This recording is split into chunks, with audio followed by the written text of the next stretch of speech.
Hello everyone, welcome to defence exam tips. इस video में हम लोग एमटीएस एग्जाम का प्रीवियस ईयर का जो टफेस्ट शिफ्ट थी 2024 में उसको सॉल्व करेंगे। आप लोग यहाँ देख सकते हैं 30 अक्टूबर 2024 की सेकंड शिफ्ट जो है उसका एवरेज तकरीबन 44 नंबर था, 44 मार्क्स। तो उस शिफ्ट को यहाँ पर सॉल्व करेंगे। वही सेम शिफ्ट है यहाँ पर सेकंड शिफ्ट। जीके का मैं आपको इसमें एनालिसिस करा दूंगा, अगली वीडियो में आपको मैं इंग्लिश में सॉल्व करा दूंगा। देखिए होता क्या, मैं कुछ हवा की बातें नहीं करूंगा और आपको एग्जैक्टली बताऊंगा कैसे पेपर को अटेम्प्ट करना होता है, क्या स्टैंडर्ड जगह है। स्टैंडर्ड समझते हो, जैसे लूसेंट हो गया अपना, प्रीवियस ईयर पेपर्स हो गए, लिमिटेड मतलब सारे नहीं, फालतू क्वेश्चन नहीं, लिमिटेड चीजें पढ़ के कैसे पेपर में स्कोर करना है। ठीक है। एक बात और बता दूं, ये आपको मार्क्स, ये आपको नंबर दिख रहा होगा यहाँ पर, इस नंबर पे कांटेक्ट मत करना, ये ऐसे रैंडम नंबर मैंने डाल दिया है। ठीक है, मुझे याद था कुछ स्विच ऑफ नंबर था तो मैंने वो डाल दिया यहाँ पर। तो don't try all this things. Anyways, ये 25 क्वेश्चन है और इसको देखते हैं कैसे पेपर सेट हुआ, एग्जामिनर ने कैसे पेपर सेट किया है और कैसे पेपर सफल होकर आता है हमारे सामने।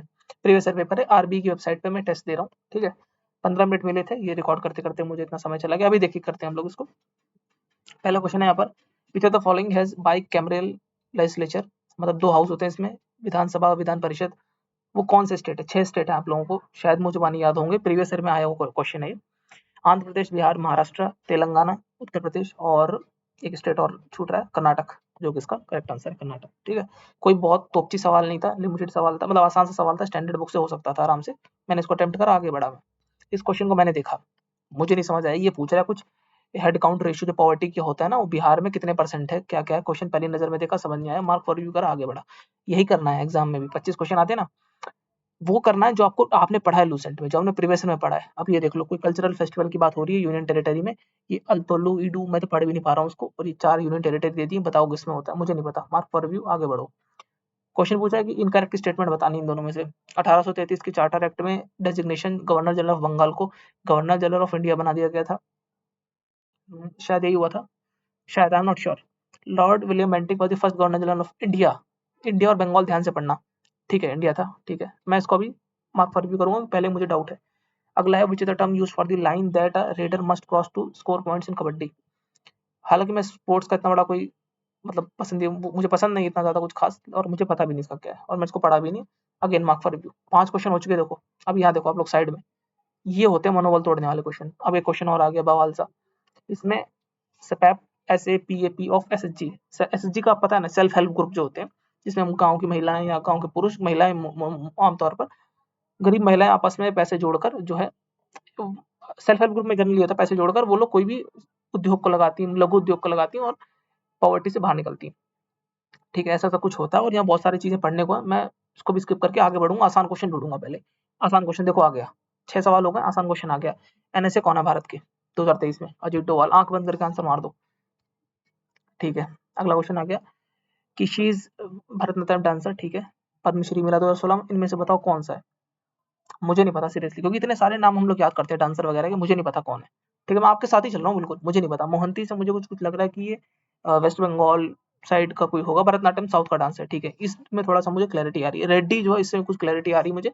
आंध्र प्रदेश की हो सकता है कि ये कुचिपुड़ी की डांसर हो। बस दो में मुझे लग रहा है कि ये तो दो तो नहीं होंगे, तुक्का मारूंगा तो देखेंगे क्या करते हैं। मार्क फॉर रिव्यू करते थे, आगे बढ़ते हैं। पूछ रहा है ओशनिक ट्रेंच, जो जमीन के नीचे, ओशन के नीचे ट्रेंचेस बनती है ना, वो क्यों बनती है? ट्रेंचेस अगर आप बिल्कुल बेसिक ज्योग्राफी पढ़ोगे तो पता चल जाएगा, टेक्टोनिक प्लेट की वजह से बनती है। और वैसे भी आप कॉमन सेंस से अगर उनको पढ़ोगे तो आपको क्लियर क्लियर पता है। ओशनिक ट्रेंच समझते हो ना, मेरियाना ट्रेंच पढ़ा होगा, Indiana trench, Mariana trench, Java trench, जो कि नीचे वी शेप में होती है ना, वैली टाइप की। वो क्यों बनता है? टेक्टोनिक एक्टिविटी से। प्लेटें जो होती है ना, वो आपस में मतलब खपत होती रहती है प्लेटों की। बेसिकली ये इतना बेसिक बात समझो आप, टेक्टोनिक एक्टिविटीज होती है। इजी क्वेश्चन है, स्टैंडर्ड क्वेश्चन है, लूसेंट में भी दे रखा है और कहीं भी आप पढ़ोगे, इजी क्वेश्चन। आगे बढ़ते हैं, अभी तक मेरे 3 सवाल हुए हैं, 8 मिनट बचे हैं, बिल्कुल ठंडे दिमाग से हम लोग करेंगे। ज्योतिबा फुले ने, ज्योतिबा भाई फुले, ठीक है, तो इन्होंने किस एविल को हटाया था समाज से? कास्ट डिस्क्रिमिनेशन, सती को तो नहीं था, पॉवर्टी, चाइल्ड मैरिज से भी ईश्वर चंद्र सागर का इनसे लेना देना था, विडो रिमैरिज से, चाइल्ड रिमैरिज से, और सती सिस्टम का तो राजा राम मोहन रॉय था। पॉवर्टी का इनका कोई लेना देना था नहीं। कास्ट डिस्क्रिमिनेशन से इनका ताल्लुक था, महाराष्ट्र से ताल्लुकात रखते थे। ऑप्शन नंबर बी के साथ मैं जाऊंगा। आगे बढ़ते हैं। इसमें पूछा गया कि ये कौन सा फेस्टिवल है, मैं तो नाम ही नहीं पढ़ पा रहा इसका। बी, पता नहीं बी साइलेंट है क्या है, विसागु फेस्टिवल जो है, ये इनमें से कौन सा फोक डांस से संबंधित है? मुझे नहीं पता, आगे बढ़ते हैं। अब 12 क्वेश्चन आ गए एग्जाम हॉल में, मुझे पता चल जाएगा कि मैं 4 ही क्वेश्चन कर पाया हूँ। मतलब ये कठिन शिफ्ट है। मतलब मैंने इतना पढ़ा, लूसेंट पढ़ी, प्रीवियस ईयर पेपर पढ़े, फिर भी मैं इतना नहीं कर पा रहा हूँ। मतलब it is one of the toughest shift. चलिए देखते हैं। मध्य प्रदेश में पूछ रहा कौन सी रिवर फ्लो करती है? बेतवा। बच्चा बता देगा, चारों पढ़ लो, अब शारदा वर्धन कंफ्यूज हो जाओगे, बेतवा लेकिन है, केन बेतवा रिवर आपने पढ़ा भी होगा। बुंदेलखंड का जो इलाका लगता है यूपी और मध्य प्रदेश में, झांसी और बुंदेलखंड का इलाका है, बेतवा वहां फ्लो करती है। ऑप्शन नंबर डी इसका राइट आंसर भी होगा। मैं मार भी रहा हूँ उसमें टिक। क्लासिकल म्यूजिक मतलब कौन सा इन्होंने मतलब कंपोज करा था? पंडित शारंगा देवा ने। मुझे नहीं पता। देखो ये है ऊट पटांग क्वेश्चन है, आपको पहली बार देखोगे आप, और ऐसा हर साल होता है। मैं आगे बढ़ जाऊंगा। हिंदी नॉवल झूठा सच, ये मुझे पता है यशपाल ने लिखी, क्योंकि रिपीटेड क्वेश्चन है। ये मैंने पढ़ा भी था, बुक्स में अच्छे से करके गया था एग्जाम हॉल में। मतलब मेरी सोच ऐसी रहेगी एग्जाम हॉल में, बिल्कुल एग्जाम हॉल वाली फील दे रहा हूँ मैं आपको। ठीक है, आगे बढ़ते हैं। और ये सब स्टैंडर्ड राइटर्स हैं, प्रेमचंद, श्रीलाल शुक्ला, जयशंकर प्रसाद। ये क्वेश्चन है इन द नंबर, अच्छा, the number of significant figures हमको बताने कौन से हैं। 7 4 3 6।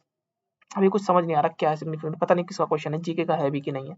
According to census 2011 which of the following union territories had the second highest literacy rate. बच्चा जल्दीबाजी में क्या करेगा, प्रेशर में क्या करेगा, सेकंड नहीं पड़ेगा, हाईएस्ट लिटरेसी रेट करके लक्षद्वीप मार देगा। लेकिन संभलो, लक्षद्वीप हाईएस्ट है, सेकंड हाईएस्ट नहीं है। सेकंड हाईएस्ट मुझे भी नहीं पता, अभी दिमाग में क्लिक नहीं हो रहा मेरे। ठीक है, मैं भूल गया, नंब हो गया बिल्कुल मैं, छोड़ो आगे बढ़ो। चंद मीनार एट दौलताबाद 210 फीट ऊंची है, टेपरिंग टावर है, कितनी स्टोरी में डिवाइड करा गया है इसको? मुझे नहीं पता, अभी फिलहाल नहीं पता, मैं आगे बढ़ता हूँ। पहले वो क्वेश्चन कर रहा हूँ मैं पहले राउंड में जो मुझे अच्छे से आते हैं।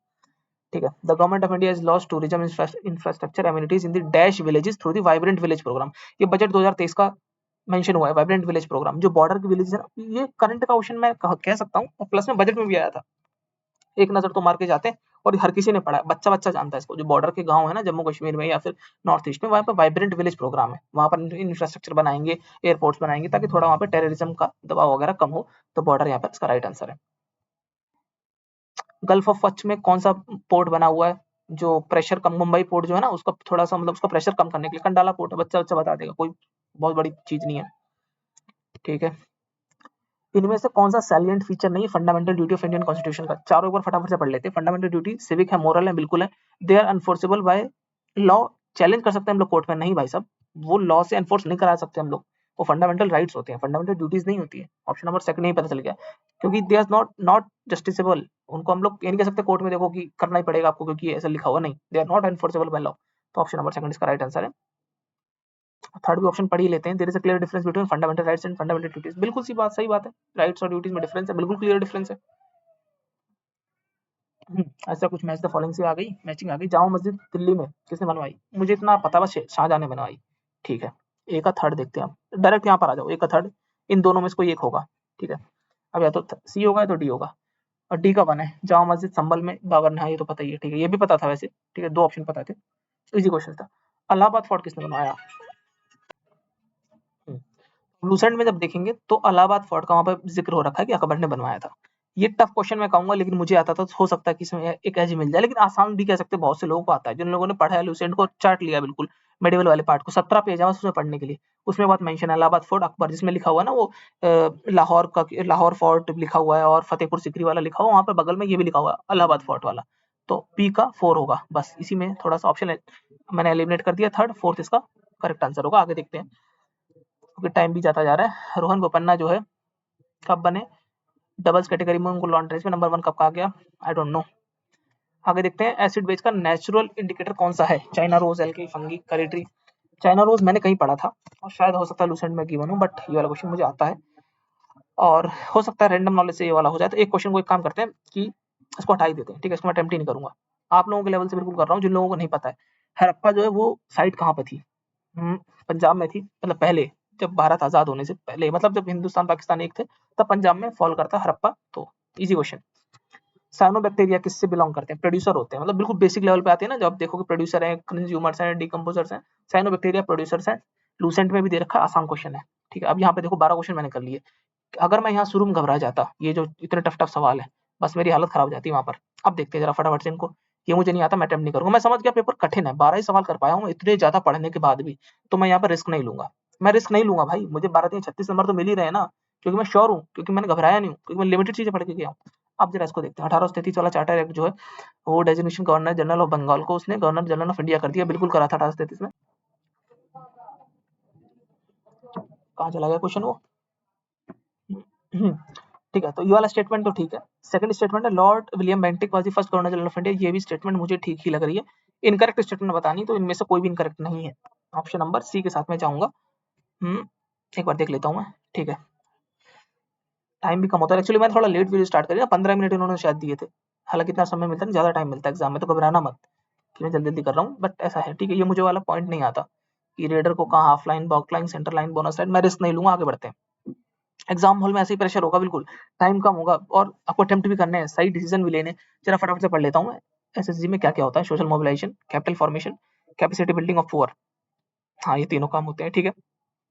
पब्लिक रिसोर्स एलोकेशन, यार ये तो नहीं होता एसएसजी में। सेल्फ हेल्प ग्रुप को जानते हो ना आप लोग? ये पब्लिक रिसोर्स एलोकेशन ये थोड़ी होता है, कोई गवर्नमेंट थोड़ी भाई, वो सेल्फ हेल्प है, हटाओ उसको, ये नहीं होगा, बी तो नहीं होगा। Collective empowerment, capital formation, poverty reduction, गरीबी हटाना, तो सरकार थोड़ी गरीबी हटाओ योजना चल रही है वहां पर। कैपेसिटी बिल्डिंग हो रही है गरीब की, वहां गरीबी नहीं हटाई जा रही, गरीबी हटाने के लिए अलग से है सरकार।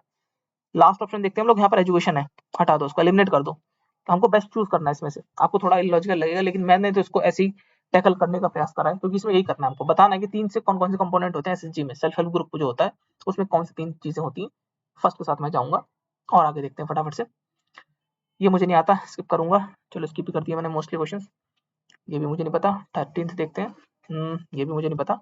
15 देखते हैं, सिग्निफिकेंट फिगर इसमें से कौन सी है, हालांकि मुझे क्लिक नहीं हो रहा क्या होता है, लेकिन इतना मुझे पता है कुछ इसमें देखा जाता है, जीरो वगैरह देखे जाते हैं। खैर anyways, second highest literacy rate मुझे नहीं पता क्या है। चार मीनार में कितनी स्टोरी में बटा हुआ है, अगर मैं इसमें टिक करना चाहूँ तो मैं हाईएस्ट फिगर हटा दूंगा 6 और 3 5 4 में टिक कर दूंगा, मिडिल फिगर मतलब मिडिल पे क्लिक करके।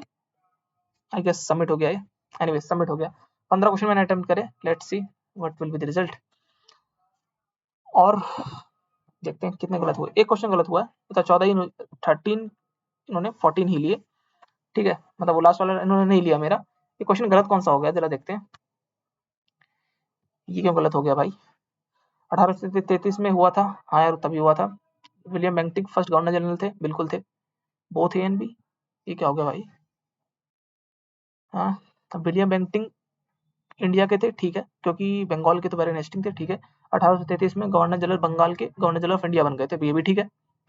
तो इसमें गलत क्या भाई, हो सकता है इन्होंने ऑप्शन ही गलत लगाया, मुझे तो दोनों दोनों सही है, कमेंट बॉक्स में बताना ये दोनों वैसे सही है, मतलब ये दोनों स्टेटमेंट जो है सही है, तो इनकरेक्ट बताना है, तो इनमें से इनकरेक्ट कोई है ही नहीं, ये होगा ना इधर ए और बी। बट ठीक है, ले ली, महान लोग हैं, कुछ हो सकता है आंसर उन्होंने टिक करने में कराओ। 38 मार्क्स मेरे आए हैं, ठीक है, बट 38 मार्क्स की नहीं है, बात ये है कि one of the toughest shift थी। 44 इसमें एवरेज था, इंग्लिश और जीएस दोनों मिला के। आपने देखा मैंने करा क्या पूरे पेपर में, समय भी मैंने कम रखा, 12-13 मिनट में करा, ठीक है। अब 75 लोगों ने अटेम्प्ट करा, 7 रैंक, वो रैंक वैंक छोड़ो, उससे कोई फर्क नहीं पड़ता। एक क्वेश्चन मैंने अनअटेम्प्टेड रखा था, जरा उसको देखते हैं उसका करेक्ट आंसर क्या था। मैं आपको चीज उसमें ट्रिक बताऊंगा, जो कि शायद मेरी ट्रिक सही काम करी हो। 4 यस, सी ऐसे क्वेश्चन में क्या करा जाता है, देखो देखो क्या करते हैं, जब ऐसे कोई फिगर वाले नंबर वाले आता है ना कि फर्स्ट है, सेकंड है, थर्ड है, फोर्थ है, या कुछ आपको नंबर वगैरह दे देगा, उसमें करते क्या है, जो हाईएस्ट वैल्यू होती है उसको हटा दो, और जो बची हुई 3 वैल्यूज है ना उसकी middle middle middle middle value ले लो। फॉर एग्जांपल 5 4 6 3 है ना, तो 6 को हटा दो 6 को, ठीक है। अब बचे 3, क्या क्या बचे, 3 4 5, इसका मिडिल वाला ले लो, 3 4 5 का मिडिल क्या होगा, 4 होगा ना, 4 पे टिक मार दो, अगर तुक्का ही मारना है तो बिल्कुल। मैंने देखा एसएससी के बहुत सारे एग्जाम्स में, इनफैक्ट सीजीएल वगैरह सारे एग्जाम्स में ये लोग यही करते हैं, हाईएस्ट वैल्यू हटा दो, बची हुई 3 वैल्यूज का मिडिल फिगर मतलब मिडिल वैल्यू ले लो, और वही आपका आंसर होता है। 4 क्वेश्चन अगर आएंगे, 3 में भी ऐसा हो गया, 2 में भी ऐसा हो गया, तो भी आप पॉजिटिव में रहोगे, नेगेटिव में नहीं जाओगे। इसमें तुक्का मारते तो फ्री मिल जाते हैं आपको 4 नंबर, हो सकता था आप साउथ से नॉर्थ आ जाते, समझ रहे हो। सिलेक्शन तो इतने में हो गया जितने मैंने अटेम्प्ट करे ना, सिलेक्शन तो इतने में हो रहा है भाई साहब। ये 38 नंबर कम नहीं होते हैं, 38 इसमें, और उसमें तो आराम से आप स्कोर कर जाओगे 69 के आसपास, 69 70 नंबर, क्योंकि इंग्लिश इसकी आसान होगी। अभी मैं अगले सेशन में कराऊंगा आपको, देख लेना आप लोग। तो 38 नंबर बहुत है भाई, इस बार इतने लाने के भी वांदे हो गए थे। अभी ये 38 नहीं, 38 से ज्यादा नंबर है, क्योंकि जिन्होंने इनकरेक्ट माना है ना, ये क्वेश्चन करेक्ट है, ये वाला क्वेश्चन करेक्ट है, तो इसमें 4 नंबर और जोड़ लो, 42 नंबर यहाँ पर बन रहे हैं, 42 marks, such a beautiful score. I personally think कितने में सिलेक्शन हो रहा है, 22 में भी हुआ, 23 में हुआ, 24 में तो धूमधाम से होगा इतने नंबर पे। One of the toughest shift है, आपके सामने सॉल्व करा, कोई हवा की चीजें नहीं करी मैंने। मानता हूँ कि एक दो क्वेश्चन जो है मुझे एक्स्ट्रा पता थे, जैसे यहाँ पर चाइना रोज वाला क्वेश्चन था, ये मुझे मैंने कहीं पढ़ा था तो मुझे क्लिक कर गया, ठीक है। कहाँ गया चाइना रोज वाला क्वेश्चन, ठीक है, कहीं से चला गया चाइना रोज वाला, खैर खैर छोड़ो। तो वो 4 नंबर मत मानो, 38 ही मान लो, 38 भी नंबर अच्छे खासे होते हैं, ठीक है। मैं अगले वीडियो में आपको इंग्लिश में सॉल्व करा के दिखा दूंगा, और धीरे धीरे धीरे धीरे जो भी टफ टफ शिफ्ट है ना, इसमें बताता जाऊंगा कैसे आपको पेपर करना होता है एक्चुअली में, ठीक है, कैसे आपको पेपर एनालिसिस वगैरह करनी होती है पेपर की। तो ये चीज आप लोग करते चले, और बाकी यही है इस वीडियो में। अब यहाँ पर वो चीज आ भी गई तो आपको दिखा भी देता हूँ, न्यूज़पेपर वगैरह पढ़ते रहा करो, ठीक है, द हिंदू वगैरह का, तो आपके लिए बेनिफिशियल होगा। मैं तो इसको डेली पढ़ता आ रहा हूँ 2019 से, तो ये चीज़ आप लोग कर सकते हो, आपके लिए बेहतर है जीवन में। एनीवेज़ मिलते हैं अगली वीडियो में, तब तक के लिए गुड बाय एंड जय हिंद।